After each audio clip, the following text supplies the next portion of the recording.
Como decíamos ayer, estamos en Sant Hervás de Campos. Es 8 de abril de 1460, día que Juan Ponce de León viene al mundo.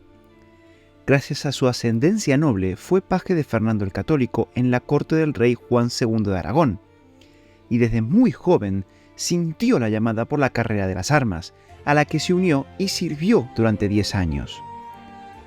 A don Ponce lo encontramos participando en la conquista del Reino de Granada con 32 años, donde demostró un enorme valor y fue uno de los que marchó en la entrada triunfal a la ciudad cuando fue tomada el 2 de enero de 1492.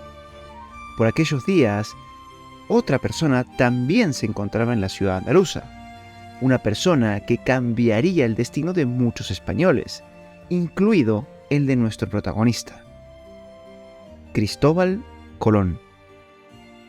El navegante descubrió unas tierras al oeste el 12 de octubre de 1492, lo cual despertó el espíritu aventurero de muchos, entre los que se encontraba Ponce de León, quien podría haberse dedicado a una vida opulenta y tranquila en la península. Pero no, don Ponce prefirió lanzarse a la aventura de ultramar. Sobre cuándo nuestro protagonista pisó el Nuevo Mundo hay discrepancias. Una versión cuenta que lo hizo en el segundo viaje de Colón, llegando a una isla que fue bautizada por el propio Colón como San Juan Bautista, teniendo una participación clave en la posterior conquista de la Española. La otra versión apunta que Ponce de León llegó al Nuevo Mundo con Nicolás de Obando en 1502 y tocó tierra en la isla Gran Turca, pero al poco tiempo se trasladó a la Española. Ambas versiones terminan con Ponce de León en la misma isla caribeña en 1502. En la Española colaboró con Obando para frenar una rebelión del pueblo taíno, en las llamadas Guerras del Higüey. Obando consiguió reunir unos 400 españoles y entre 100 y 200 indios, poniendo toda la fuerza bajo el mando de Juan de Esquivel. Entre los españoles iba Ponce de León como capitán. Tras pacificar Higüey, Obando mandó fundar dos pueblos, Salvaleón de Higüey y Santa Cruz de Aycayaguna, nombrando a Ponce de León teniente y capitán de la villa de Salvaleón, debido a su actuación durante el conflicto. En ese cargo amasó una fortuna gracias al cultivo de la yuca, pues el pan que se hacía con ella se conservaba muy bien con humedad, era nutritivo y tenía muy buen sabor. Además, el puerto de Higüey gozaba de una situación privilegiada, ya que era una parada obligada para los barcos españoles que regresaban a Europa. Don Ponce mandó traer a su esposa, una mujer indígena que servía de mesonera en Santo Domingo, con la que contrajo matrimonio en 1502, y también mandó traer a sus hijos. Durante aquellos años, nuestro protagonista había escuchado historias de las riquezas de la isla que hoy conocemos como Puerto Rico, lo que alimentó la ambición de Ponce. Este habló con Obando sobre la posibilidad de ir a explorarla. El gobernador vio con buenos ojos la propuesta de Ponce de León, así que se la comunicó al rey y, sin esperar respuesta del monarca, a pesar de que sería recibida un mes más tarde, formalizó con nuestro protagonista la capitulación el 15 de junio de 1508. En esta, se obligaba a Ponce de León a hacerse amigo de los indios, a no abusar de los indígenas, a localizar y extraer oro, a cultivar alimentos para los españoles y a construir una casa fortaleza. Tras conseguir el permiso y organizar una expedición compuesta por 50 hombres, partió el 12 de agosto de 1508 de Higüey a Puerto Rico. Una vez llegó a la isla, fue recibido con los brazos abiertos por el cacique Agüey Baná, con el que entabló relaciones amistosas. La conquista y control de la isla fue en un primer momento sencilla, ya que gozaban del apoyo del cacique, quien se había convertido al cristianismo, lo que también facilitó el florecimiento de los asentamientos que también contaban con el apoyo de la corona. Sin embargo, con el paso del tiempo las cosas se fueron torciendo. Por un lado, se estableció en la isla un duro sistema de encomiendas que obligaba a los indios a trabajar en las minas, en los campos y en la construcción, lo que sumado a las enfermedades diezmó la población local. Estas situaciones precipitaron, tras la muerte del cacique Agüeybaná, que los indios, liderados por Agüeybaná II el Valiente, se levantaran contra los españoles. La lucha fue brutal y en un primer momento parecía que los nativos tendrían éxito. Paralizaron las explotaciones mineras y habían matado a casi la mitad de los españoles que allí había. La situación de Ponce de León era crítica, pero no desesperó. Organizó la defensa y presentó batalla. Los españoles devolvieron el golpe y los indios, a pesar de su valor, no pudieron hacer nada contra el contraataque español y sucumbieron tras una serie de durísimos combates en la batalla de Yahueca. Tras la pacificación de Puerto Rico, dicen que Ponce de León se obsesionó con las leyendas que hablaban de una tierra situada al norte en la que se encontraban extraños manantiales que concedían la juventud eterna. Y aunque desilusione a algunos, parece ser que el hecho de que Ponce de León buscara la fuente de la eterna juventud no es más que un mito que se creó años después de su muerte.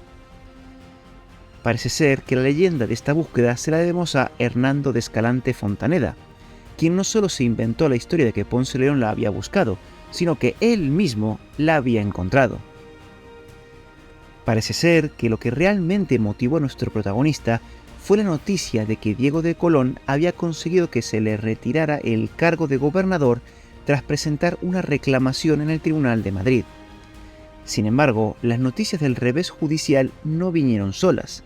Al mismo tiempo, le llegó constancia a Ponce que seguía contando con el favor real.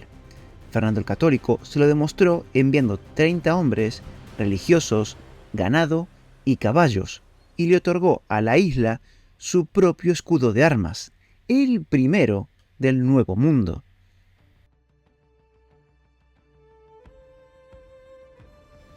A pesar de estos regalos, la decisión judicial suponía que Ponce de León debía pasar a servir a Diego de Colón, a lo cual nuestro protagonista se negaba rotundamente, por lo que Ponce pidió un título al rey Fernando para explorar las áreas al norte de Cuba.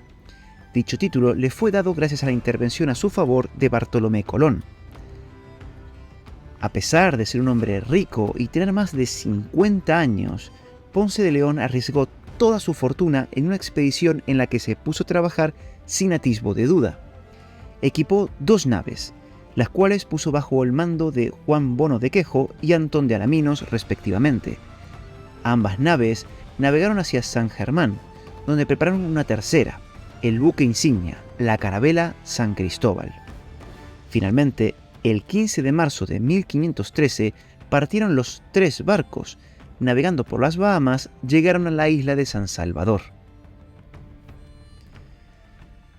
Tras lo cual, continuaron más allá de las Bahamas, avistando el 27 de marzo unas tierras que se extendían hacia el norte. Aquellos hombres pensaron que se trataba de una isla gigantesca, y Ponce de León la bautizó como Tierra de la Pascua Florida, por ser día de resurrección. A pesar de la alegría por el descubrimiento, no pudieron desembarcar hasta el 2 de abril. Una vez en tierra, Ponce cruzó la playa y subió a las dunas desde donde divisó un paisaje boscoso que se extendía hasta el horizonte. Allí mismo, tomó posesión de aquellas tierras. Lamentablemente, se desconoce el punto exacto donde lo hizo. Sabemos que lo hizo en la costa oriental de la península de Florida, pero se disputa en el honor la playa de Melbourne y la playa de Pontevedra.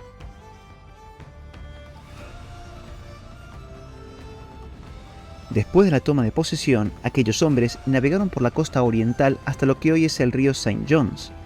Por aquella zona entraron en contacto con unos nativos que los recibieron amablemente, invitándolos a tierra. Los españoles aceptaron y los acompañaron hasta una laguna en forma de cruz, la cual Ponce bautizó como Crucis. En aquel lugar ordenó erigir un pilar de piedra coronado por una cruz de madera. Terminada la labor, se pusieron a rezar, tras lo cual fueron atacados por sorpresa por otros nativos que les obligaron a huir. Una vez embarcados, continuaron la exploración navegando hacia el sur, siguiendo siempre la línea de la costa. Bordearon lo que conocemos como Cayos de Florida y remontaron la costa occidental hasta el Cabo Romano.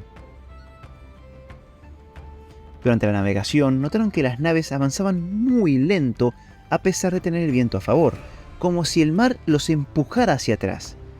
Esta experiencia llevaría a Alaminos a descubrir lo que conocemos hoy como la corriente del Golfo. Al llegar a los Cayos, vieron que la costa se prolongaba hacia el norte, por lo que Ponce de León ordenó seguir costeando, por lo que las naves bordearon la península de Florida, pero esta vez en su lado oeste. El 23 de mayo de 1513, los exploradores llegaron hasta el Cabo Romano, donde entraron en contacto con unos indios, entre los que, para sorpresa de los españoles, uno de ellos hablaba algo de español. Este les informó que su jefe tenía mucho oro para comerciar. Pronto, los españoles descubrieron que aquello era una trampa, ya que nada más desembarcar fueron atacados. Tras este ataque, Ponce de León emprende el camino de vuelta hacia Puerto Rico. Durante todo el viaje, Ponce de León y sus hombres levantaron mapas y describieron con precisión las tierras recorridas en su bitácora. Con estos datos, pretendía obtener el apoyo de la corte para un nuevo viaje de exploración y conquista. Además, les servirían para acreditar ante el rey Fernando que tenía la experiencia y capacidad para llevar adelante la misión. Nada más pisar tierra, Ponce inició los preparativos para su viaje a la península. Ordenó realizar una fundición especial para poder llevar personalmente 5.000 pesos de oro al rey. Finalizados los preparativos, zarpó hacia España, llegando el 14 de abril a Bayona, tras lo que se presentó ante el monarca español para plantearle su proyecto, consiguiendo el nombramiento de adelantado de la Florida, Bimini y la isla de Guadalupe. Además, el 27 de septiembre de 1514, también fue nombrado capitán de la Armada para hacer frente a los caribes, quienes estaban atacando los asentamientos de la isla de San Juan. Lamentablemente, la fuerza naval con la que contó Ponce era muy pobre. Zarpó de Sevilla el 15 de mayo de 1515. Tras hacer escala en Canarias, llegó a la isla de Guadalupe, donde los caribes lo derrotaron sin que Ponce diera batalla. Tras retirarse, llegó a San Juan el 25 de julio. Sin embargo, por aquellos años le llegó un duro golpe a nuestro protagonista. Su esposa había muerto, lo que lo hundió en una profunda tristeza, además de no querer dejar solas a sus hijas. Hacia 1519, la situación cambió radicalmente. No encontró el motivo, pero Ponce de León recuperó los ánimos para emprender una expedición para establecer un asentamiento en la Florida. Nuestro protagonista zarpó hacia aquellas tierras con 200 hombres, entre los que había sacerdotes, agricultores y artesanos, 50 caballos y otros animales domésticos. La expedición recorrió el suroeste de la Florida cerca de lo que hoy es Charlotte Harbor. Finalmente se establecieron cerca de un campamento indígena en la bahía. Tras 5 meses de duro trabajo, durante los cuales todo marchó tranquilamente, fueron atacados por los Calusa. Durante el combate, Ponce de León fue herido por una flecha envenenada en el hombro, aunque algunas fuentes hablan de una flecha en la pierna, cuya herida se gangrenó. Finalmente, el ataque obligó a los españoles a retirarse y abandonar el asentamiento. Se retiraron a La Habana, donde nuestro protagonista murió. La exploración de Ponce de León fue de una enorme importancia. No solo descubrieron lo que hoy conocemos como la Florida. Además, las consecuencias de aquel viaje no fueron ni sospechadas por el propio Ponce de León. Al descubrir aquellas tierras, inició un proceso por el que Norteamérica entró en la historia de Occidente 107 años antes de la llegada de los peregrinos del Mayflower. Durante casi 300 años, la presencia española en aquella zona del continente americano será continuada. Personajes como Lucas Vázquez de Ayllón, Hernando de Soto, Francisco Vázquez de Coronado, Cabeza de Vaca, entre otros muchos, continuaron la labor de exploración de aquellas tierras, poniendo no solo la semilla de la civilización occidental, sino también de las propias raíces españolas de lo que hoy es Estados Unidos.